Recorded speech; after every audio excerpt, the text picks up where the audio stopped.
Para continuar con las nivelaciones matemáticas es importante repasar ciertos conceptos como son el de proporcionalidad, razones y proporciones, ¿cierto?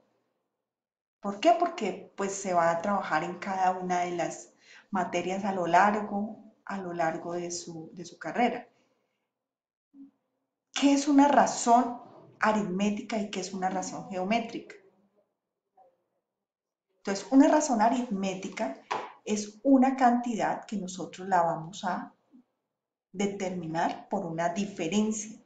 Y una razón geométrica es un valor, digamos, que lo vamos a determinar por medio de una división. ¿En qué caso se da una razón aritmética? Por ejemplo, eh, hay una producción, ¿sí?, de ciertos artículos y en el primer día se producen 20 artículos, ¿cierto? En el segundo día se producen 20 artículos. En el tercer día se producen 20 artículos, cuarto día 20 y así sucesivamente. Entonces ya sabemos la razón, que es una razón aritmética, ¿cierto? Pero una razón geométrica es si en el primer día se producen 20 y en el segundo día se producen 40 y en el tercer día se producen 60. Entonces ya vamos a tener una razón geométrica. Espero que quede claro el concepto, ¿sí? Como aplicación, pues, les van a poder preguntar en, pues, esa manera de conceptualización, ¿cierto? Entonces nos dicen que la edad del padre es de 36 años y del hijo es de 12. Entonces nos dicen hallar la razón aritmética y geométrica entre las dos edades. ¿Cuál sería la razón aritmética? Pues sencillamente restamos la edad entre el papá y el hijo, ¿cierto? 36 menos 12 sería 24. Y la razón geométrica sería 36 sobre 12, que es 3. Entonces, digamos, es la forma matemática para poder determinar estas razones. Entonces, una proporción es la igualdad entre dos razones del mismo tipo.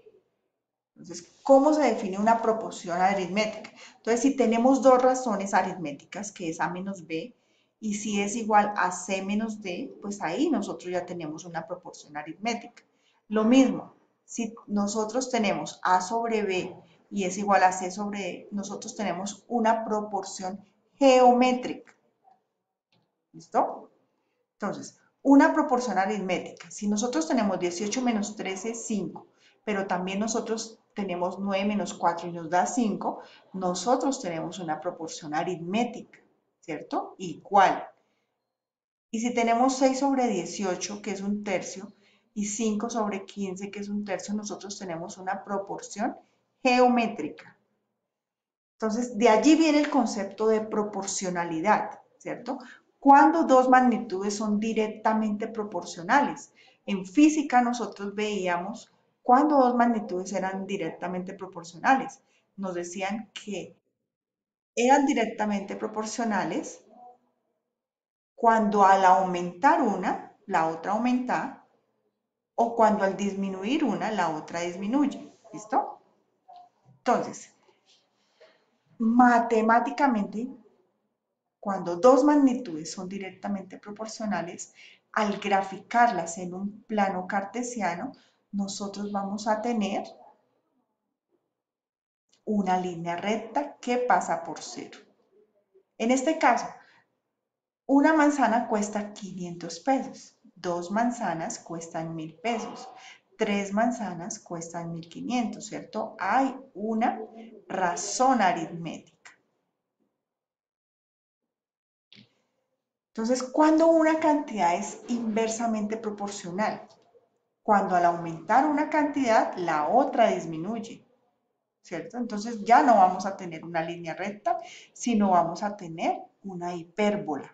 Al aumentar una, esta va aumentando. Nosotros vamos a diciendo que 2 vale 24, que en 4 vale 8, que en 12 vale 2, que en 18 vale 1, ¿sí? Va disminuyendo. Entonces vamos a obtener una constante de proporcionalidad. ¿Cómo obtenemos, cómo es la forma? Entonces va a ser y igual a k sobre x, donde k pues la vamos a obtener y va a ser la misma, ¿cierto? ¿Cómo la obtenemos? Pues despejamos, como habíamos dicho, y, esta está multiplicando, pasa a dividir. Y en este caso, y es igual a una constante sobre x, que es en la constante en la que aumenta o disminuye, y esa constante va a ser igual a x por y.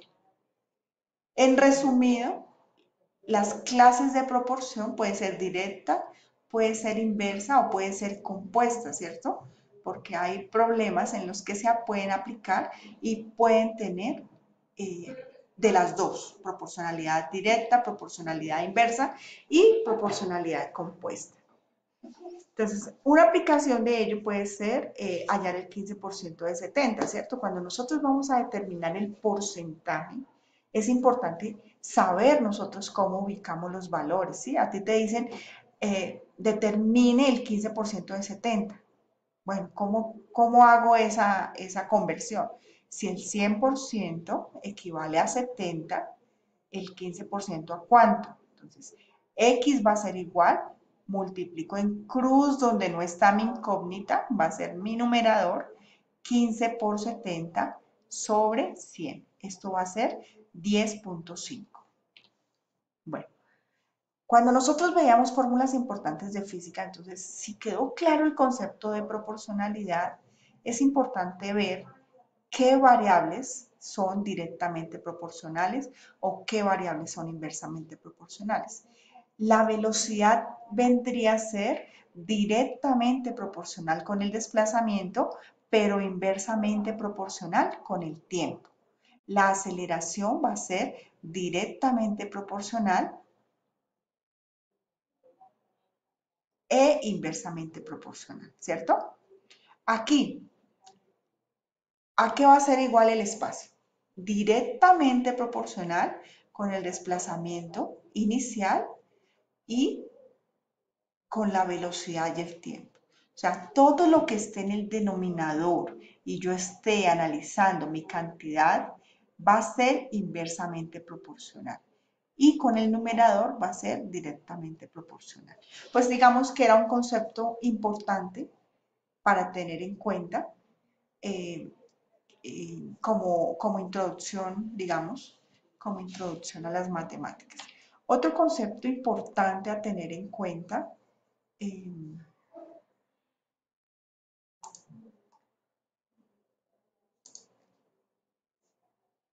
y pues como para aclarar, ¿no? Si tengo el espacio-tiempo. ¿Qué pasa si yo aumento la velocidad? ¿Cierto? Aumento el espacio que recorro, pero disminuyo el tiempo, ¿cierto? Al aumentar la velocidad, disminuye el tiempo. ¿Sí? ¿Les queda claro? Es un concepto sencillo, ¿sí? Pero que es importante tenerlo.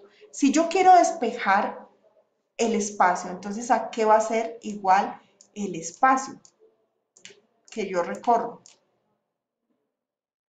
Pues sencillamente dejo velocidad y como el tiempo está dividiendo, lo paso a multiplicar, ¿cierto? Aplicando el despeje de ecuaciones. ¿Y qué pasa si yo necesito determinar el tiempo? Entonces, sencillamente va a ser el espacio y esta está al otro lado, pasa a dividir, ¿cierto?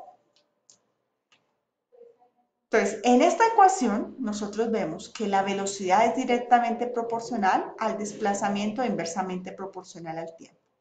En esta ecuación, nosotros vemos que el desplazamiento es directamente proporcional a la velocidad y al tiempo. Y el tiempo es directamente proporcional al desplazamiento, pero inversamente proporcional a la velocidad. Pues bien, ese sería, digamos, un concepto de aclaración y espero verlos en una próxima ocasión.